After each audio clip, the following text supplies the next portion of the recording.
అలాగే law and order సంబంధించి ఇంకొకటి గాంజా. గంజాయి వనాలు పెరిగిపోయిన చోట తిరిగి శుద్ధి చేయని డ్రోన్స్ ను వాడి గంజాయిని అరికట్టడం. ఈ మధ్యలో కూడా మనం ఏ స్థాయికి వచ్చిందని పక్కన ఉన్న వైజాగ్ లో హాస్పిటల్ పక్కన చిన్న చిన్న పిచ్చి మొక్కలు కూడా పెంచేస్తాను. అంత ఇదిగా పెరిగిపోయిన దాన్ని ఉక్కుపాదంతో దాన్ని ముందుకి దాన్ని అణిచేస్తామని చెప్పింది చాలా స్ఫూర్తిదాయకం అధ్యక్ష. ప్రత్యేకించి సోషల్ మీడియాకి సంబంధించి అసలు ఇంట్లో ఆడబిడ్డలు బయటికి రావాలన్నా కానీ ఊళ్ళల్లో ఈ రోజున ఇక్కడున్న చాలా మంది గౌరవ సభ్యులు కానీ ముఖ్యమంత్రి కానీ వీళ్ళందరూ ఎంతో కొంత ఒక ఇన్సులేటెడ్ అధ్యక్ష. కొంతమంది అధికారులు తెలియచ్చు, లేదంటే మనుషులు ఉండొచ్చు, ఇవన్నీ ఉండొచ్చు, కానీ నిజంగా సఫర్ అవుతుంది ఊళ్ళల్లో ఆడపిల్లల అధ్యక్ష.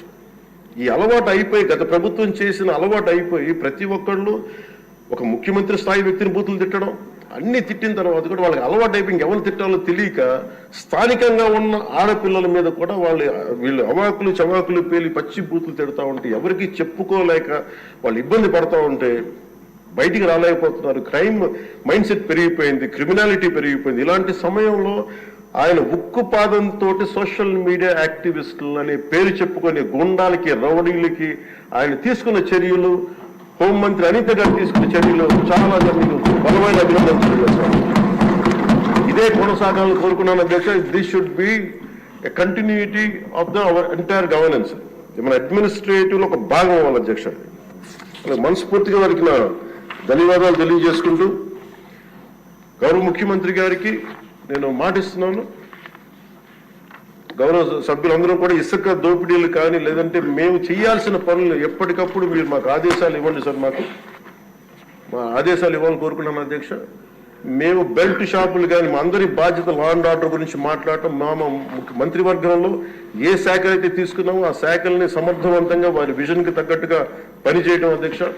ఇవన్నీ కూడా మేము ఆయన ఏ కళ అయితే కన్నారో ఆ కళ నెరవేర్చడానికి పూర్తి చేయడానికి మేమందరం సంసిద్ధంగా ఉన్నామని తెలియజేసుకుంటూ, మీరు 5 సంవత్సరాలు కాదు గౌరవ ముఖ్యమంత్రి గారు తెలియజేసిన అధ్యక్ష, మీరు ఇంకొక దశాబ్దం కూడా ఈ రాష్ట్రానికి ముఖ్యమంత్రిగా కొనసాగుతూ మీరు ఇదే స్ఫూర్తిని కొనసాగించాలని, ఇదే మీ ప్రతిభా పాఠవాలు చూపించాలని మనస్ఫూర్తిగా మేము కోరుకుంటూ గౌరవ సభ్యులందరికీ గౌరవ సభాపతి గారికి మనస్ఫూర్తిగా ధన్యవాదాలు తెలుపుకుని సభ తీసుకుంటాం. విజయేంద్రలో పేర్కొన్న పత్రాలన్నీ సభా సమక్షంలో ఉంచినట్టుగా భావించాలండి. ఇప్పుడు ఆర్థిక మంత్రి గారు